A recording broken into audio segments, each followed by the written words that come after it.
Hello, welcome back to Empire of the Sun. All right, so I've fast forwarded to almost at the end of the turn because some of the card plays subsequent to that, after the last card play, some of the subsequent card plays weren't very interesting as far as what happened on the board. A lot of redeployments, small battles, that sort of thing, nothing very exciting. Just to show you exactly what happened, describe to you what happened. Remember the last time we played, the last time we saw each other, I think there was a combat resolution that was the Japanese turn to play, and he played the JN25 code change card, which is a two-pointer. Remember, the JN25 code change card is a reaction card. It's supposed to be a card that allows the Japanese to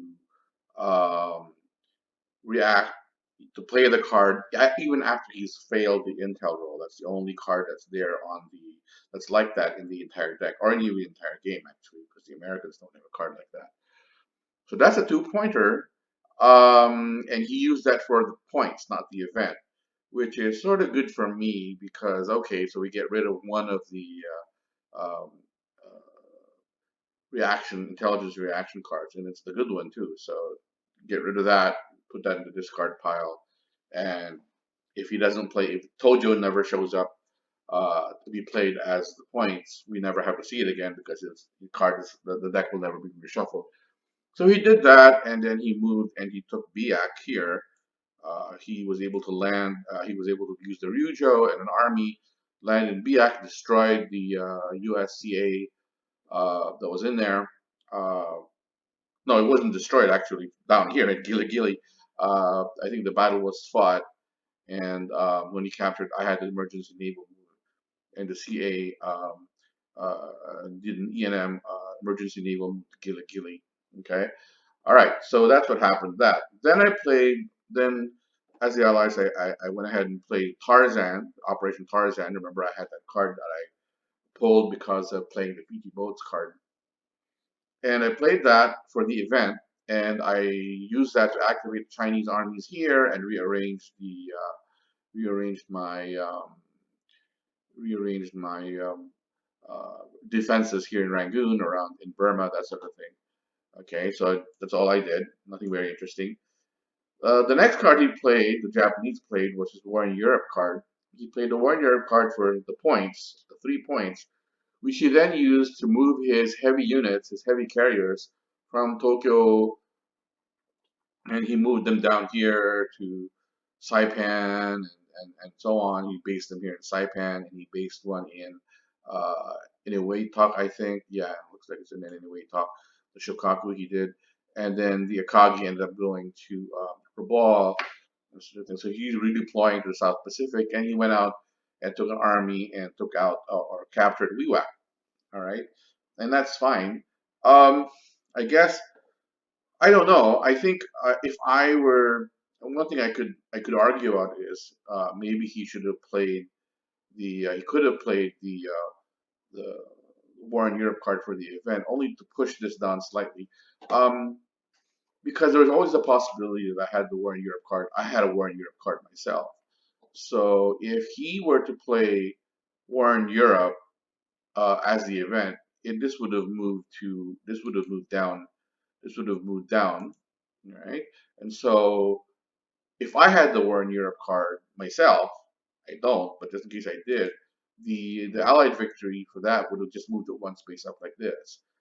If I had, since he played the War in Europe card himself, now if I had the War in Europe card myself and I would have played that, this War in Europe indicator would go up to +1. And that would have allowed me to get my reinforcements at turn 2 and turn 3 reinforcements all together. And that would have been very difficult for the Japanese because then reinforcements would be delayed and all that good stuff, and turns 2 and 3 reinforcements would arrive all at once. Um, so I would have considered that, but not. But his decision, he played for the points and moved down to his carriers. Okay, I guess I can see that.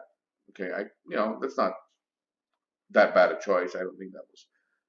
That's all a matter of taste, I guess. But I would have. I don't know. I think I would have played for the event just to prevent the Allies from having, just in case the Allies had the War in Europe card themselves. I don't know. It's a matter of taste. Anyway, so he did that. He played it. He redeployed his forces, captured Buak. Then I passed. I took my second and last pass. And then he played, interestingly enough, he played for his last card, he was down to his last card.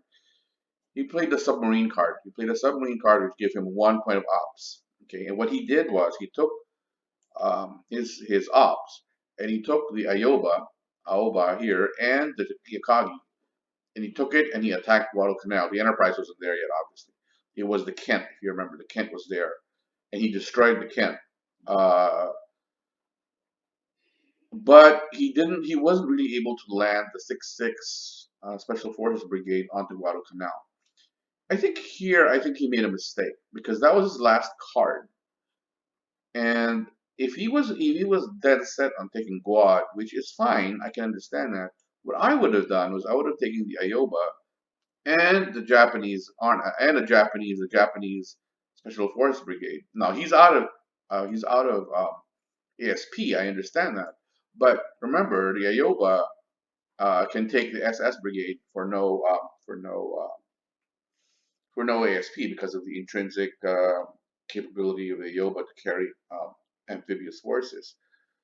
He would have done that, gone to Guadalcanal, fought a naval battle with the Kent, and chances are, I would think it's very unlikely for the Kent to have destroyed or defeated the Ayoba in battle. The Ayoba is a 12-10. The Kent, if I remember, is a 3-8. Let me just double check that. The Kent is a 3-8. So if the Kent is a 3-8, the only way the Kent can hurt the Ayoba is if the Ayoba had a critical hit, right? So the only way it would have turned into a 10-10, it would have turned to a 7-10, right? And the Japanese, um, the worst the Japanese could have done was not have any effect. The worst the Japanese is that they didn't hit the Kent at all.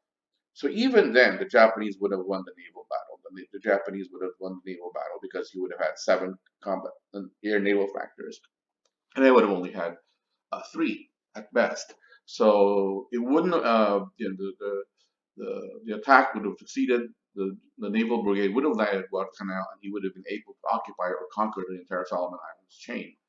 The Australian mandates would come to him. Um, and that would have been the thing to do.